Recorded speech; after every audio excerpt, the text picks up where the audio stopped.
వేదికను పురస్కరించుకుని సంక్రాంతి భోగి పండుగని సందర్భాన్ని పురస్కరించుకుని అమరావతి మన రాజధాని, ఆంధ్రప్రదేశ్ రాజధాని, ఇక్కడి నుంచి రాష్ట్ర మన ప్రజలందరికీ సంక్రాంతి శుభాకాంక్షలు.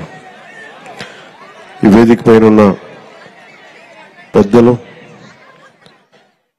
మాజీ ముఖ్యమంత్రి, ప్రస్తుత ప్రతిపక్ష నాయకులు శ్రీ నారా చంద్రబాబు నాయుడు గారికి మనస్ఫూర్తిగా నా హృదయపూర్వక నమస్కారాలు.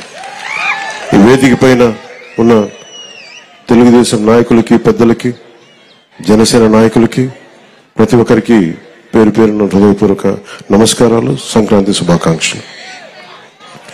ముఖ్యంగా ఇక్కడికి వచ్చిన అమరావతికి రాజధాని కోసం, 5 కోట్ల ప్రజల రాజధాని కోసం 33,000 ఎకరాలు ఇచ్చిన ఇక్కడికి వచ్చిన రైతు కుటుంబాలకి, రైతులకి, ప్రతి ఒక్కరికి మనస్ఫూర్తిగా మీ అందరికీ నిజమైన సంక్రాంతి శుభాకాంక్షలు.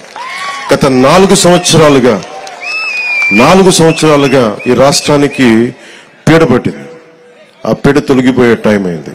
ఆ కీడుని, ఆ పీడని ఈ రోజున భోగి మంటల్లో కాల్చేసాం. ఈరోజు నాకు మీ కష్టాలు తెలుసు.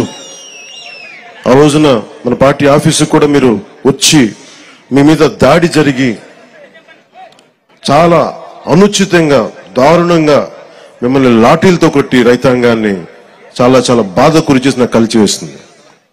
ఈ రోజున తెలుగుదేశం కానీ జనసేన 2 కలిసి ఉన్నాయంటే మీ అందరి ఆవేదన, ఏడుపు ఆ రోజు నన్ను కలిచేసింది.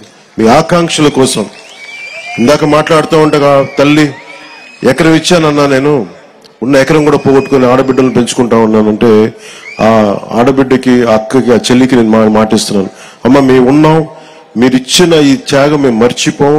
మీకు ఏ ఉద్దేశంగా కోసం అయితే ఇచ్చారో ఆ ఉద్దేశం సంపూర్ణంగా నెరవేర్చేలాగా మేము కృషి చేస్తాం. బంగారు రాజధాని నిర్మించుకుందాం ఇక్కడ.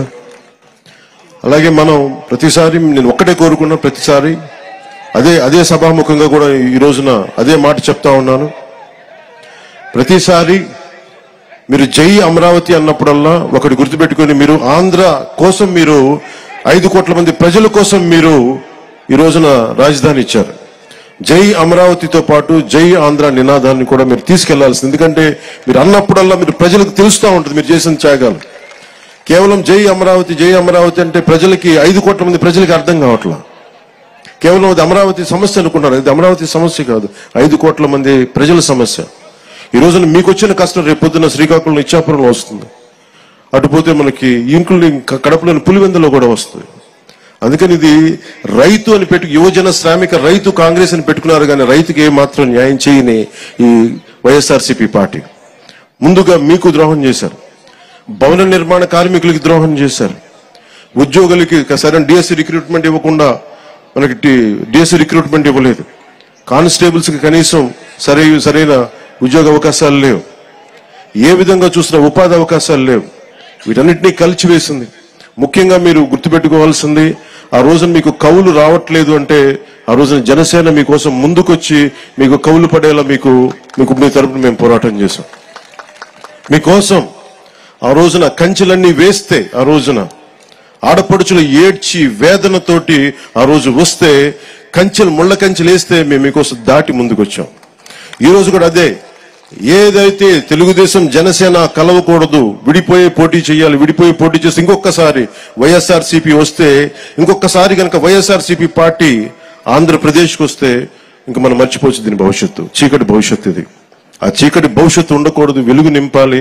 అందుకని ఈ భోగి రోజున మనం జనసేన తెలుగుదేశంతో కలిసి ఒక సుస్థిరమైన ప్రభుత్వం స్థాపించాలి, మీకు బంగారు భవిష్యత్తు ఇవ్వాలని మనస్ఫూర్తిగా నేను మీ అందరికీ తెలియజేసుకుంటా ఉన్నాను.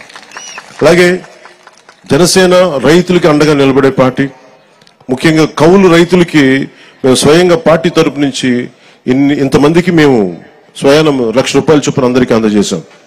అందుకని మీకు ఎప్పుడు కూడా భూమి కోల్పోయిన రైతుకి, కౌలు రైతులకి, రాష్ట్ర ప్రజలకి, యువతకి, మహిళలకి అందరికీ కూడా పేరు పేరున ప్రతి ఒక్కరికి కూడా నా శుభాకాంక్షలు తెలియజేసుకుంటూ, భవిష్యత్తులో ఈ రోజున మాట్లాడబోయేది చాలా ముందు ఉంది. అందుకని ప్రత్యేకించి మీ అందరికీ శుభాకాంక్షలు తెలియజేసుకుంటూ, అలాగే అమరావతి వేదిక నుంచి కూడా మన తెలంగాణ ప్రజలందరూ కూడా నేను సంక్రాంతి శుభాకాంక్షలు తెలియజేసుకుంటా ఉన్నా.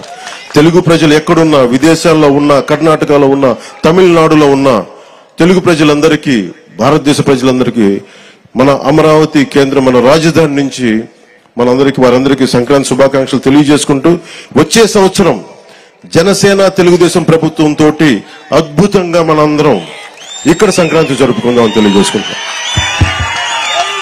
అందరికీ మనస్ఫూర్తి అభినందనలు తెలియజేసుకుంటూ, ప్రతి ఒక్కరికి పేరు పేరున ధన్యవాదాలు తెలుపుకుంటూ, ఈ సంక్రాంతి మీకు ఇది క్రాంతి, మార్పుతో కూడిన, విప్లవంతో కూడిన సంక్రాంతి. ఇది మీ అందరికీ వెలుగులు నింపాలని, కాంతితో పాటు క్రాంతి కూడా రావాలని మనస్ఫూర్తిగా కోరుకుంటూ సెలవు తీసుకున్నాను. జై ఆంధ్ర, జై భారత్, జై హింద్.